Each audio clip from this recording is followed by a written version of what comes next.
Entrepreneurs solve problems for money. That's what they do. Okay. And so you've got to be in the right zone to be able to solve those problems. And, I think about this all the time. I don't learn a lot from my wins.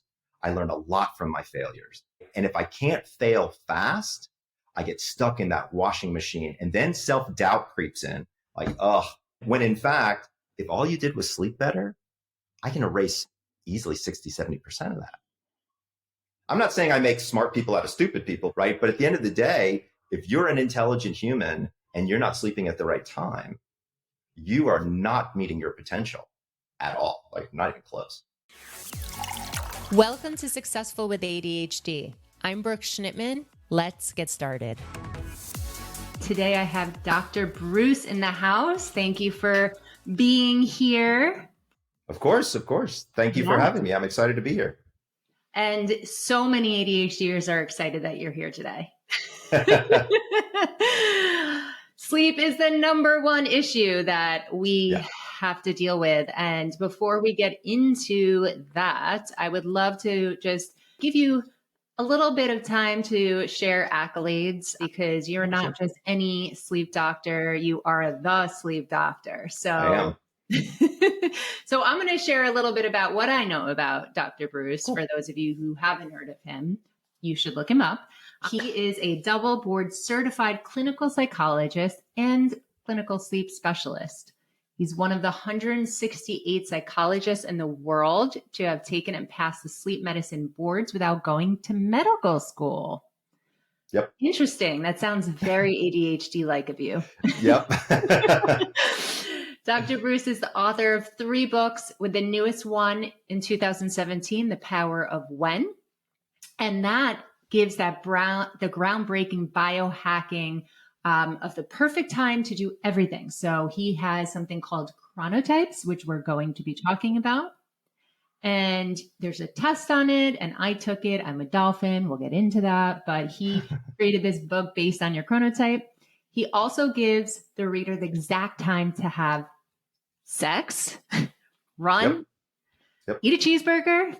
I do love those. Buy, sell, ask your boss for a raise. So basically you make all of the decisions for us ADHDers. I get it. I'm working hard to try. And all of these answers come from over 200 research studies. So this isn't just like, one night. I didn't make this stuff up. Didn't make it up. He also has been an expert resource for most major publications, doing more than 300 interviews per year. Okay, not total, but per year, and including the famous Oprah, Dr. Oz, The Doctors, New York Times, Wall Street Journal, et cetera, et cetera. He's been in private practice for 23 years and recently relocated to Los Angeles, as he was named the top sleep doctor of LA by Reader's Digest. Welcome. Thank you. I'm excited to be here. Boy, I sound impressive. I didn't know I did all those things sometimes. I keep forgetting. Well, if you thought about it all the time, maybe you wouldn't be able to sleep. So I know, right? Exactly. So talk to us. You specialize and came up with the different types of chronotypes. And I'm a dolphin. My husband's a lion. Tell us what that's all about. Sure. So first of all, I want to be super clear. I didn't come up with chronotypes. So chronotypes have been around since the 70s. And for people who don't know what the word chronotype means, you've actually heard of the concept before. If you've ever been called an early bird or a night owl, those are chronotypes. Okay. So back in the 70s, there was a cool little questionnaire that you could take called the morningness, eveningness questionnaire, where some people like to get up early, some people like to stay up late. So we called them early birds and night owls. Then around kind of the mid 80s, we said, well, there's people in the middle. We got to come up with a name for them. So they called them hummingbirds. I have no idea why they call them hummingbirds. It seems like a really ridiculous name, but that's what it was. And it kind of, fast forward, we got into like the mid 2000, 2010, 2015 era. And I had a patient, and one of my patients I failed with. So my area of subspecialty within sleep and sleep disorders is insomnia. And so people always ask, like, why did you take the medical boards if you're a clinical psychologist? And it's because insomnia is not just a psychological issue. It is both a medicine, anatomy, and psychology issue. And in order for me to be able to holistically treat people, I had to know both sides of the brain, basically, right? And so when you start to look at that, you realize that these insomnia patients are quite complicated. And as we were discussing, before the interview, they're kind of a pain in the ass, right? So they're hard. Most sleep specialists have no interest in working with these people. They treat sleep apnea, narcolepsy, restless legs, all important things to treat. And I want to be super clear. If you think you have a sleep disorder, talk to your doctor and get yourself sleep tested. But to be fair, if you've got insomnia, you don't want to be sleep tested because we attach 27 electrodes to you. And if you think you didn't sleep well before, I can assure you, definitely not going to sleep. You ain't going to sleep well again, right? And so focusing in on insomnia, I had this one patient and I failed miserably. And to be fair, I bat somewhere in the 500 to 600 range for insomniac. So about every 6 out of 10, I really can hit a home run with and do quite well with. But some people are just tough to work with. So I failed with her. I tried cognitive behavioral therapy. We had even tried medication, working with her physician, tried all kinds of different things. And so I was like, come back in. I need to do more. We need to get more in depth, really understand what's going on for you. And we were talking. And she finally turned to me and she said, Michael, she said, I just think I was born in the wrong time zone. I was like, okay, tell me more. Yeah. Tell me more. So we started talking about it and she was like, it feels like my time zones keep switching on me, like all over the place. And I was like, that's interesting. I said, well, for work, what would be your best time zone? And she said, my best time zone would be if I could show up at like 10, 11 and stay till like 7. And I was like, well, why don't you do that? And she said, well, my boss would not allow it. My children and husband would not allow it because I get up early and, help deal with the kids and all this other stuff. And I said, well, can I call your boss and ask him if we could run an experiment? Right. Because at this point, like I'm willing to try just about anything. Why not? Right. Exactly. Like how much harm could it do? Right. And so I call up her boss and her boss says, we can do whatever you want. And this was on a Monday, believe it or not. He said, but on Friday, I'm firing her. And I was like, oh, crap. Ooh. Like no pressure. Right. So based on the fact that she wasn't productive in the morning. Exactly. So she was falling asleep at meetings. Her work product was unproductive, very scattered all over the place. And so I was like, okay, let's give it a go. I said, I don't want her to have to come in before 10. She's going to stay until 7. So we did a few different things and we figured out that she was what's called a dolphin. So I'll explain to you what a dolphin is in just a second. And so we were able to manipulate her schedule so that it made sense for her. And so I called him up on Friday and the first words out of his mouth were, I have 3 more employees I want you to talk to. So did he not fire her? He did not fire her. I worked with 3 other employees. So I called up her husband to find out what his experience was. And he said something to me that was so profound. He said, thank you for giving me my wife back. Right. It's like, it raises the hairs on your arms. Right. It was wow. Okay. Like there's something here. Right. And she's not an early bird. She's not a night owl. She's not in between. She's got anxiety. She's got very difficult to focus, very difficult for attention, all these different things. Sounds like an ADD patient to me. Right. So I said, OK, let's work more on figuring this out. And so I wrote the book, The Power of When.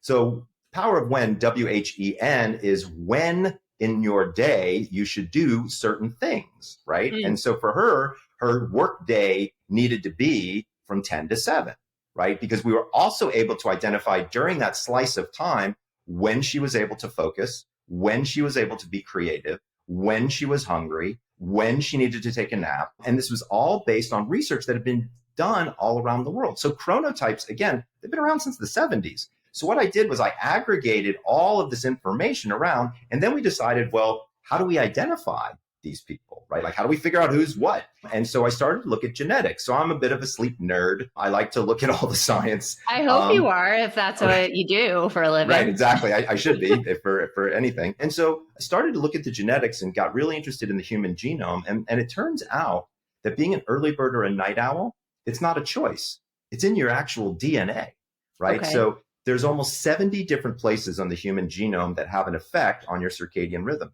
There's one place that I decided to focus on called the PER3 area. So this area, if 2 genes are flip-flopped in one way, a mild mutation, you're an early bird. If they're flip-flopped another way, you're a night owl. If they're just normal, you're a hummingbird. But then there's some that are completely opposite.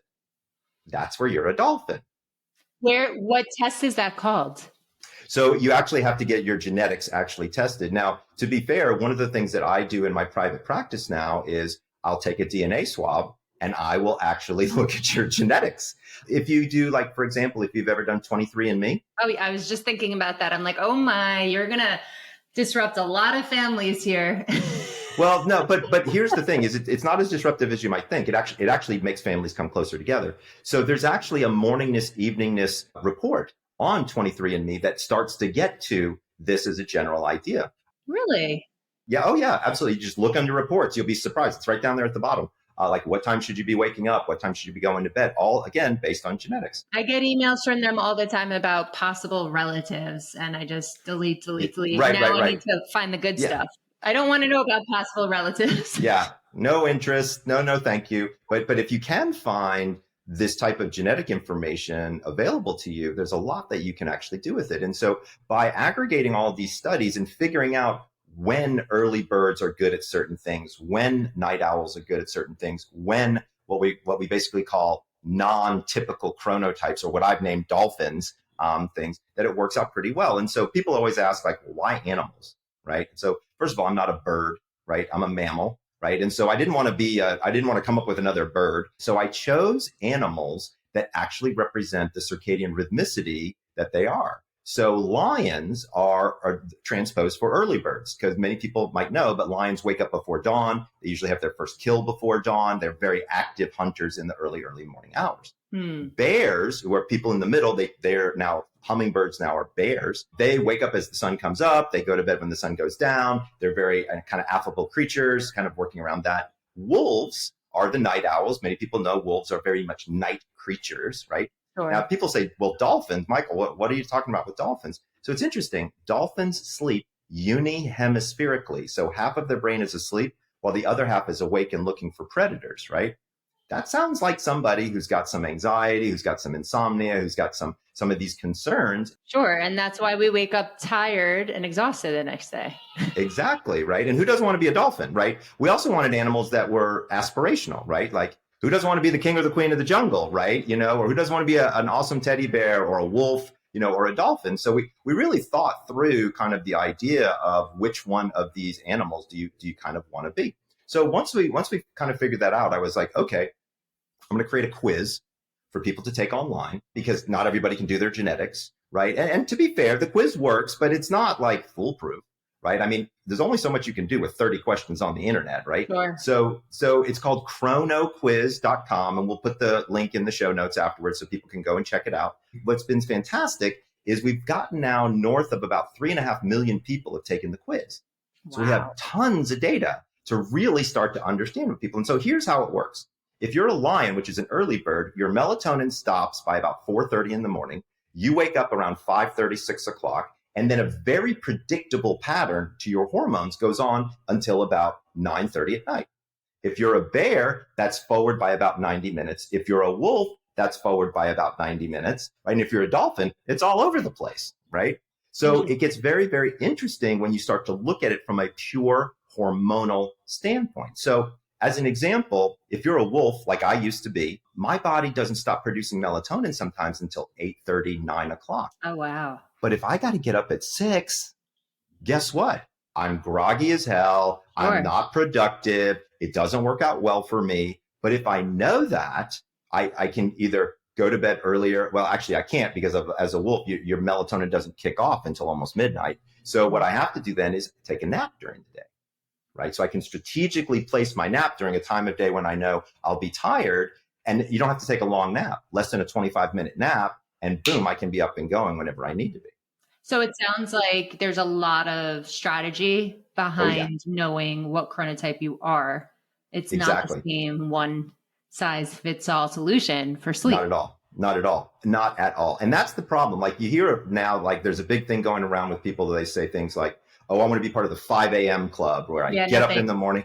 Right. I'm going to tell you right now, that's total horse shit. Okay. Like, there is no universe where that makes sense. Only in about roughly 15% of the people out there can do that successfully.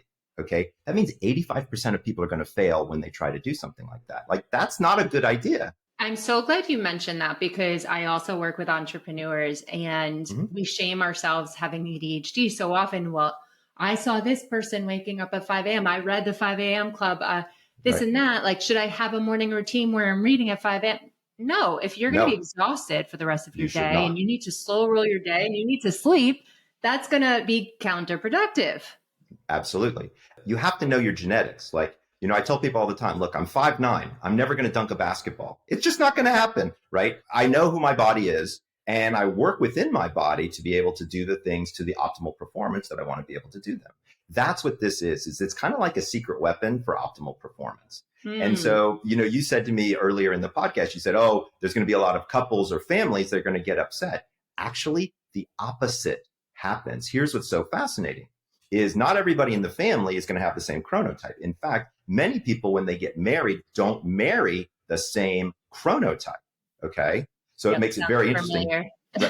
Right. So this is actually one of the reasons why my most popular chapter is what's the best time for sex, right? Because a lot of people are like, what's going on here? I am so glad you have a chapter on that. Oh, yeah. And it's funny. It's the most quoted chapter that I have. People are always interested in it. We'll talk about it in just a second. But the basics of chronotype is you go to Chrono Quiz, you take the quiz, you figure out what you are, right? If you want, buy the book. I mean, I'd love it if you do, but you don't necessarily have to. We send emails to teach people different things like when should you have your first cup of coffee, depending upon your chronotype? When should you go to sleep? When should you stop alcohol? Things like that become very, very important strategically speaking, right? Because here's the problem is when was the last time somebody taught you how to sleep? Never. Almost never, right? And so, but it's one of those things that you feel like, well, nobody taught me how to breathe either. Well, by the way, there's certain ways that you can breathe that can be very effective. Right. Mindfulness, meditation, exactly. Deep belly breathing, but you have to be intentional about it. Exactly. And so what I tell people all the time is you must be intentional about your sleep, right? And if you can create a structure by which to follow, number one, structure is great for people with ADD because we thrive off of it, but hate it at the same time. Absolutely. But at the end of the day, if you can follow some of my guidelines in a fairly easy format, I'm going to show you productivity gains that are massive for you in any area that you want. I'll give you a great example, a personal area, right?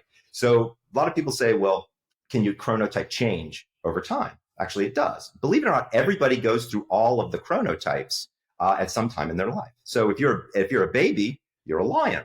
You go to bed early, you wake up early, right? And when you're in like middle school, you're a bear, right? So you kind of get up at 7:30, go to bed at 7:30. When you're an adolescent, you're a wolf, right? What do? You want to stay up until 2 and sleep until 12, right? Like wolves often do. Then your chronotype seems to set for about 30 years, and then it starts to change again, right? And so if you ever turn to your parents or your grandparents and say, hey, I want to go out to dinner, what do they say? Oh, let's go to 4:30, 5 o'clock dinner. Like, why? Right? Because they're moving backwards, right? You're like, what's going on with you, grandma? It's like, they can't help it. It's all about when does your melatonin by genetics kick off, right? And so once we understand that, it becomes much, much easier to manage ourselves throughout the day. So let me ask you a question. So Sure. I know you said that it changes every 30 years. Ish, right? So this might be a coincidence, but when I worked in a school, I had to wake up early and I was fine waking up early. I thrived waking up early and I would go to bed early. Now I still go to bed somewhat early and I wake up around the same time every day because of my baby. But also I know that I cannot be productive with work. Like don't start work until 10 a.m. For me. So you're a classic dolphin for sure, right? So you're somebody there's a weirdness to your schedule, right? It kind of doesn't fit into the classic early bird or the classic night owl. And so what we need to do is, first of all, is regularize your wake up time.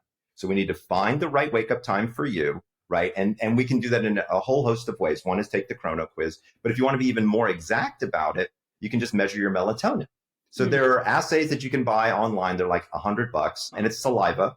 And you take a saliva sample in the morning, in the afternoon, the next day, morning, afternoon, and you get a very nice cortisol and melatonin curve. Then you've got to follow the data, right? You've got to see where your data is there. And then you know when to fall asleep, when to wake up. If you just drill into that, here's where it gets really interesting. So here's where the productivity is through the roof, is if you find what I call your chronotypical swim lane, right, which is your place to be, we actually find that you condense your total amount of sleep needed. Interesting. Which gets really interesting, right? So if people tell me all the time, they're like, I wish I could find an extra 90 minutes in my day. Oh, I can find it for you. No problem.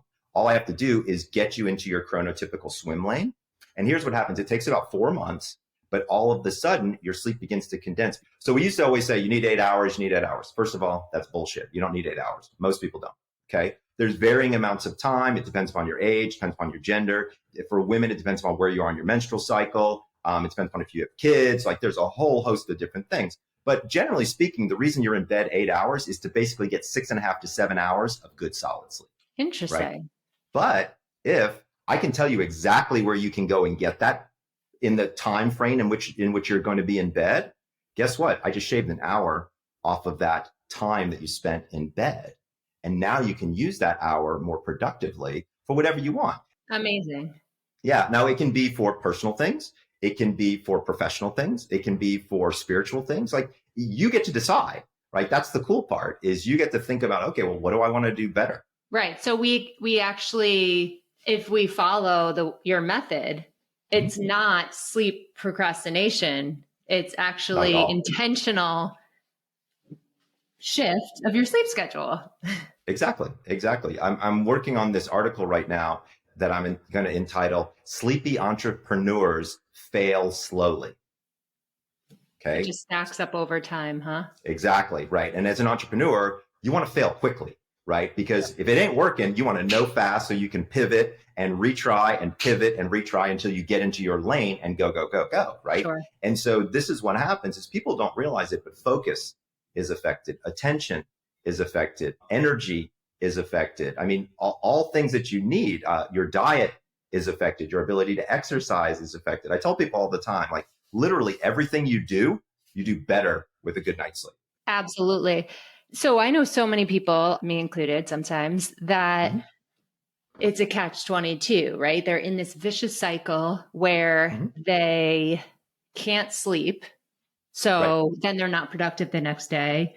Correct. And then they can't sleep. And then they keep trying to do all these things.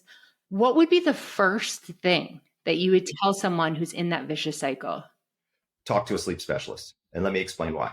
So here's the thing is this isn't something necessarily that you can do on your own. So many people are like, look, how tough can this be, Michael? I can figure all of this out by myself. I can read one of your books. I can do that. Here's what I've discovered, especially people with ADD. This is not something you are going to figure out by yourself. Okay. This is something that you will talk with somebody about. It doesn't take long, maybe 2 or 3 sessions to understand how the system really works, and then to have very defined points in time, because we got to figure out what you are, right? Which chronotype you are. Then we have to give you the timing. Then we have to see if it worked, right? Because it's a 30 questions on the internet. Like sometimes it's good, sometimes it's not so good, right? And so we have to, and you know, everybody's a little bit individual. So we kind of manipulate it around until we get there. Once we get there and we layer it in for about 28 days, you're good to go. Now, if you turn to me and said, Michael, I'm going to put a gun to your head and I'm going to say, what's the one thing? That's easy. Wake up at the same time, 7 days a week, not 5 days a week, 7 days a week. And there's a biology reason for this. This isn't just Michael causing torture right across the universe here. So what happens is when you wake up in the morning, when sunlight hits your eye, you have a very specific cell in your eye called a melanopsin cell. This sends a signal to your brain to turn off the melatonin faucet in your head. Okay. Once that melatonin faucet turns off, brain fog starts to clear. Everything gets sharper and you're doing much, much better. For example, we use light therapy for jet lag. We can use light and manipulate light. Let's be fair, light is medicine. People don't realize it, but it really is. Right. And we can do a lot with it. But there's a second thing that happens that many people don't know about is your brain sets a timer for approximately 14 hours later for melatonin to start. So here's where it gets interesting. Your brain can't tell time. Now let me explain what I mean by that. So if you're waking up, let's make the math simple. If you're waking up at 6 a.m., 5 days a week, 14 hours later is 8 p.m. Melatonin starts. It takes about 90 minutes to kick in. You get tired around 9:30, 10 o'clock, you fall asleep. But if on Saturday, you decide to sleep until 8, 14 hours later is not 8 o'clock at night. it's 10 o'clock at night because it's a timer, not a clock. And now all of a sudden your whole melatonin curve is shifted. It literally takes one night to shift your melatonin curve. It's what we call social jet lag. Wow. So if you think about it, you stay up late on Friday, sleep in on Saturday, stay up late on Saturday, sleep in on Sunday. Monday sucks because your melatonin curve is off. And how long does it take to recover from that? Not long at all. But here's the thing is you have to have the right timing based on your chronotype. Okay. So, and here's where the problem comes in. Michael, my boss says, I have to be available at 7:30 every single morning, right? So what I do is exactly what I did with my patient that I told you about before, is I turn to a lot of people and I say, ask your boss if you can run an experiment for a week, just a week, to see if your work product changes, to see if it works better for you. You will be surprised. The smart bosses out there will be very interested in saying, okay, I can get more out of this person if I'm moving more towards their personal timing and whatever their job, description is, especially with creatives. If you're out there and you're a creative person, let me tell you something. 7 a.m. sucks for creative people. It's awful. Most of my creatives are wolves. They're evening people, right? Because that's really what entrepreneurship is all about. Like my friend Joe Polish says this all the time. He says, entrepreneurs solve problems for money. That's what they do. Okay. And so you've got to be in the right zone to be able to solve those problems. And, I think about this all the time. I don't learn a lot from my wins. I learn a lot from my failures, right? And if I can't fail fast, I get stuck in that washing machine, and then self-doubt creeps in like, oh, I've been failing and failing. And because I'm not failing fast enough to be able to pivot to find that right answer to now be able to do the things that I want to do to solve said problem. Absolutely. If you're failing slowly, you get that negative message over and over again, for sure. It's awful, Yes. And then you get those negative tapes running in your head like, oh, you're never going to figure this Here out. it is You're again. an idiot, right? Exactly. All this stuff. And when in fact, if all you did was sleep better, I can erase easily 60, 70% of that. Yeah. I'm not saying I make smart people out of stupid people because that, dumb is dumb, right? But at the end of the day, if you're an intelligent human and you're not sleeping at the right time, you are not meeting your potential at all, like not even close. Interesting. And in my upcoming book, I also talk about like optimal focus time. I would love for you to review that section and put your chronotypes in there because how do people know their optimal focus time unless they know your chronotype? Exactly. Yeah. So question for you. I know you said that a lot of individuals with ADHD are dolphins. Yes. Not all. So is it a thing that a lot of ADHDers have reverse sleep cycles or delayed sleep cycles? So it's all over the board. That's what's so fascinating to me. So like when we were talking earlier, sometimes what I find is with a dolphin, if I can, in fact, find out what their sleep schedule is and get them working better with that and lower some of that anxiety, because quite frankly, the biggest thing that most of my dolphins suffer from is a level of anxiety, right? It's a fear-based situation that's kind of going on. Like, I'm not good enough. I can't solve this problem, or shit, I'm not doing it right. And then we have those vivid dreams and nightmares and Absolutely. So all of that kind of comes into play. If we can get a handle on that, sometimes their true chronotype pops up. Sometimes they end up being a lion, which is an early person who gets stuff done and all that kind of operational stuff that they're looking for. Sometimes my dolphins turn out to be night owls, but they're being forced into an early schedule, right? So their boss is saying, you've got to be up at 7 o'clock in the morning, when historically, like, they never took a class in college before noon, right? Right? Because that wasn't their thing. Like, they could never quite get there, that sort of stuff. Can we differentiate real quick? So if you're forced to have a certain cycle, whether it be for kids or an environment, a work environment where they can't, unfortunately, change your work schedule. Right. Happens all the time. Can you adapt 100% to that, or is there always going to be some sort of delay? So yes and no. And so there's always a little bit of a delay, but we have tricks to help people with that. So one of my favorite tricks is a nap, right? And so I call it the escape hatch, right? And so sometimes for my dolphins, it's like, I have to be up, at a time when my body doesn't want to be up. or I have to be asleep when a time when my body doesn't want to be asleep. How do I deal with something like this? And I'm exhausted during the daytime. I'm only getting 5.5 to 6 hours of sleep. My body really needs 7. Again, this can vary across people. In women in particular, with women, it takes a little bit longer because I also have them map their menstrual cycle with their sleep diary. Because a lot of women need more sleep before their period and less sleep after their period. And so we can manipulate that and understand where that works. But a nap between 1 and 3 in the afternoon for about less than 25 minutes can be a killer productivity boost. There's a couple things you think about. So number one is safety at all times, right? So let somebody know that you're taking a nap in a safe place because, you're very vulnerable. Your eyes are closed. You don't know what's going on. Don't go to your car, right? And if you are going to go to your car to take a nap, have somebody sitting in the seat next to you, listening to a podcast or doing whatever, eating their lunch, whatever. Where they're safe. Again, safety, safety, safety. Because here's the thing that a lot of people don't realize. You can't sleep unless you're safe. Like, period, stop everything. Yeah, it's the basic hierarchy of needs, right? Exactly. The root of all insomnia is safety, 100%, every time. Okay. And so if you can find a safe place, and a safe place, by the way, isn't necessarily just your physical surroundings. It's also your mental surroundings. It's also your spiritual surroundings, right? And so if all you do is think about all your failures all day long, that is not a safe place for your brain to be. And do you think that's why many individuals with ADHD have a difficult time sleeping because of that negativity bias? Absolutely. No question about it in my mind. And so when I look at sleep, there's a few things that I look at, but 2 main categories that I work with them on is there's discipline, things like stop caffeine by 2 p.m., learn when to take a nap, figure out your chronotype, wake up at the same time every day, basic stuff. And then there's acceptance, right? It's okay.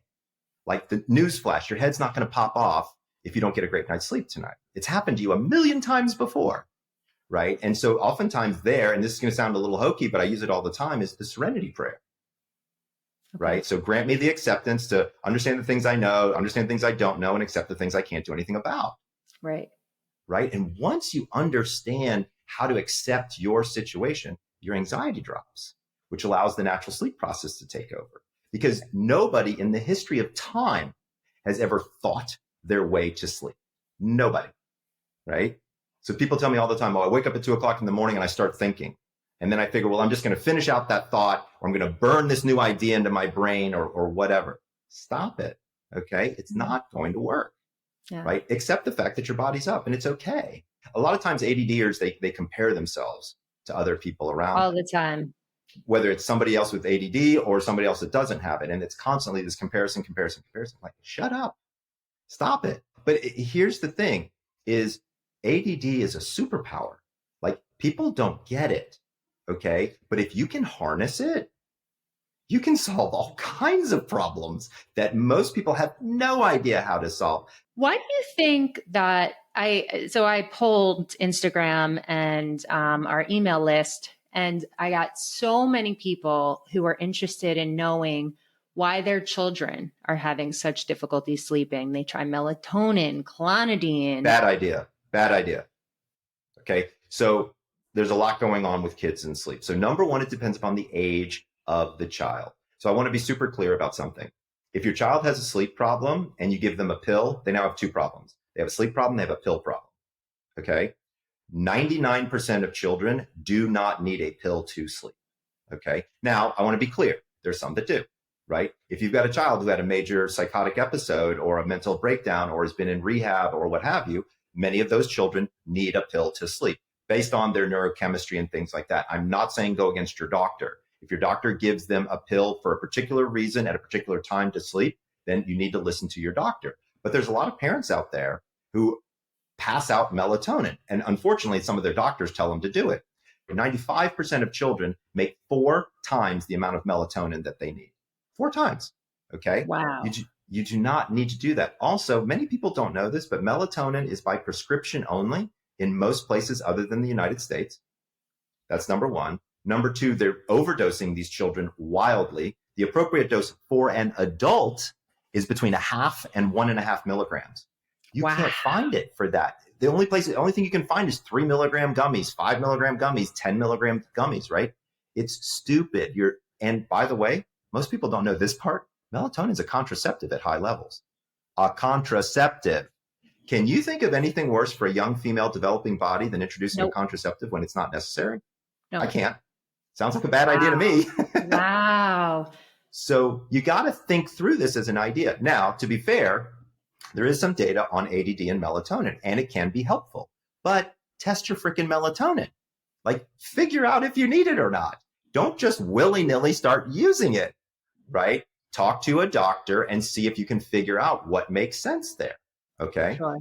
And by the way, vitamin D is also a circadian pacemaker. And there's a lot of data coming out about vitamin D and ADD and how useful it can be, right? You want to take vitamin D in the morning. You want to talk with your doctor, but somewhere between 5,000 and 8,000 international units per pill is usually a good place to start. You want to have it with a little bit of food because it's fat soluble. You don't want to just basically pee it out. So there's a lot of things that you can do ahead of time before you get to the melatonins of the world. But here's the biggest problem with kids and sleep is their parents. 99% of the time, the parents are like, I want you to go to bed. And the kid doesn't want to go to bed. Why? Because you've been roughhousing with them because you were working till 7 o'clock at night. You come home, everybody has dinner at 8, and then you want to spend time because you want to be a good parent. And now it's 9:30 and you've been playing with your kids till 9:30 and they're all zapped up. Right. Don't be an idiot. Kids have a different schedule. Like, cut it out. It's just not that hard. I get it. My 16-month-old, whenever we're, playing music right before bed, she's hyped until 8:30. Right. Cut it out. Yeah. Or change the music.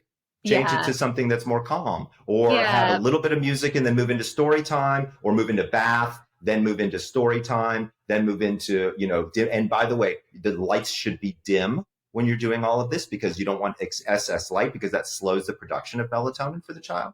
So I'm telling people all the things that they probably already know, but to be fair, you just need to give yourself some runway to land the plane. Okay. That's what I tell people all the time, especially with children, because children, they're different little creatures. They're not just little humans. They're not just little adults. Like, they have very different schedules, right? And especially ones that are your age, they're lions. They want to go to bed early and they want to wake up early. Yep. Don't be rocking out at 7 o'clock at night. Okay. Like, it's not a good idea. Here's the thing. And it's like, toothpaste out of a tube. It's really hard to put it back in. Right. And so you gotta give them structure, right? The more defined structure that a child has for bedtime, the better they will sleep, right? And so I tell this to people all the time, like, if grandma and grandpa are showing up and their plane is late and they don't get in until 8 o'clock, they don't get to see the baby. Period. Stop, full stop. We're on a schedule.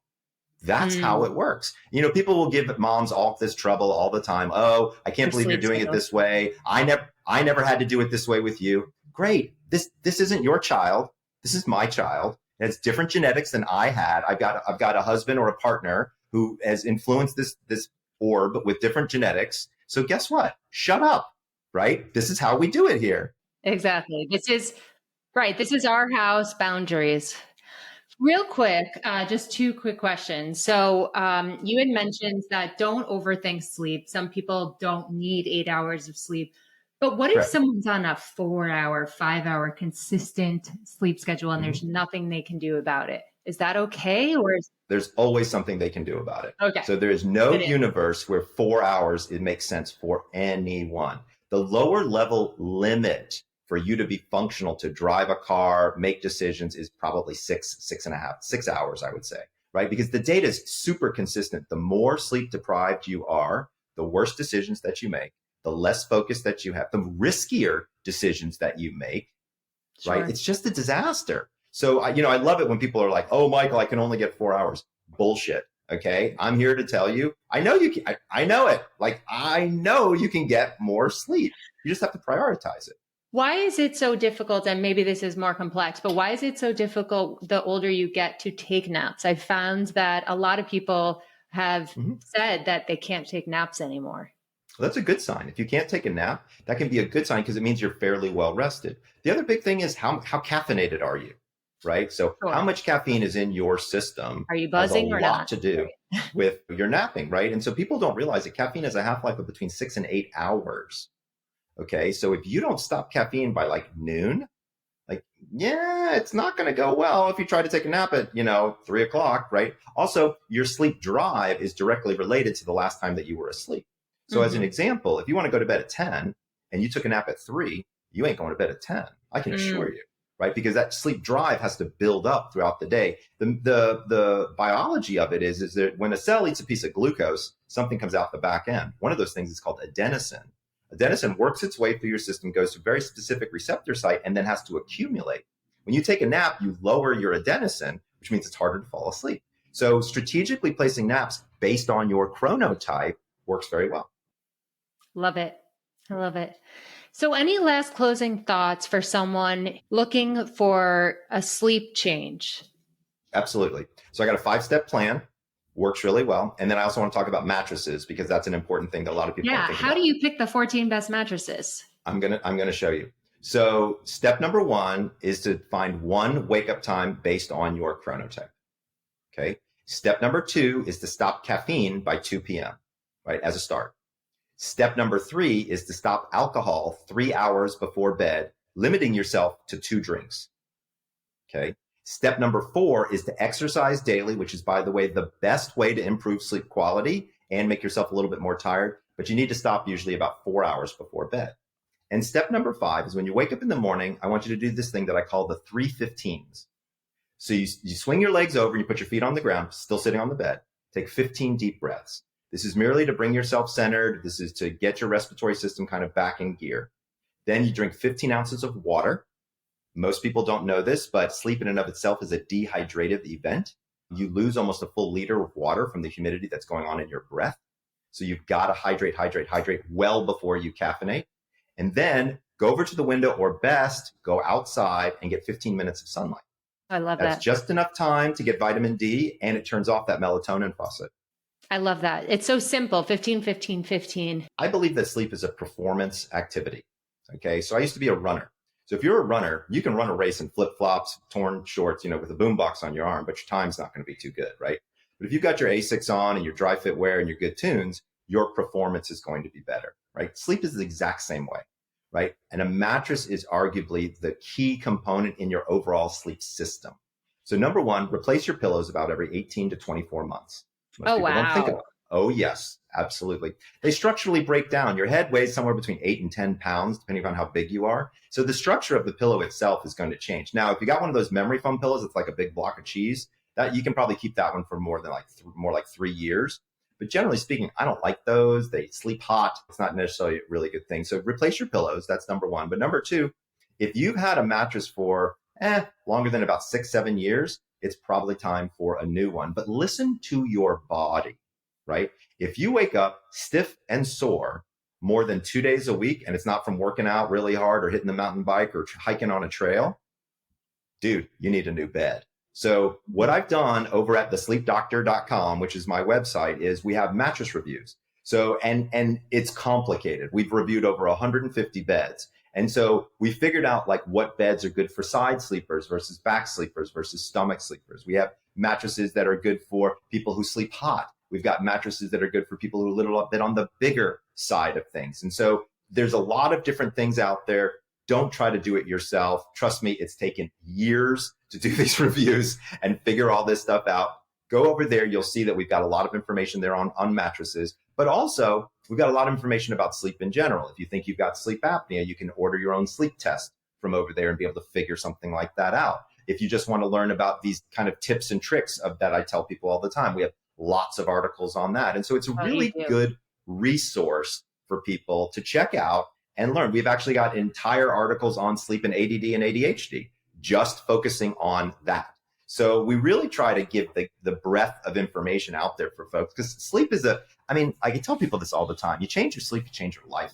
Like, it's just literally that simple. So, why not? I mean, you're spending arguably more time doing that than any other single activity that you're going to do in a 24-hour cycle. You might as well do it right. Yeah. Sleep impacts everything. Yeah. Mic drop. Exactly. Well, thank you for your time, Dr. Breus. And Sure. We'll definitely put your links in the show notes. We look forward to this coming out and everyone hearing your amazing tips. Absolutely. Happy to do it. And for folks out there, remember the book is called The Power of When. And if you don't get the book, go take the quiz, chronoquiz.com. You will definitely learn something before it's all said and done. Thanks for listening to this episode of Successful with ADHD. I hope it helped you on your journey. And if you need any additional support for you or a loved one with ADHD, feel free to reach out to us at coachingwithbrooke.com and all social media platforms at Coaching with Brooke. And remember, it's Brooke with an E. Thanks again for listening. See you next time.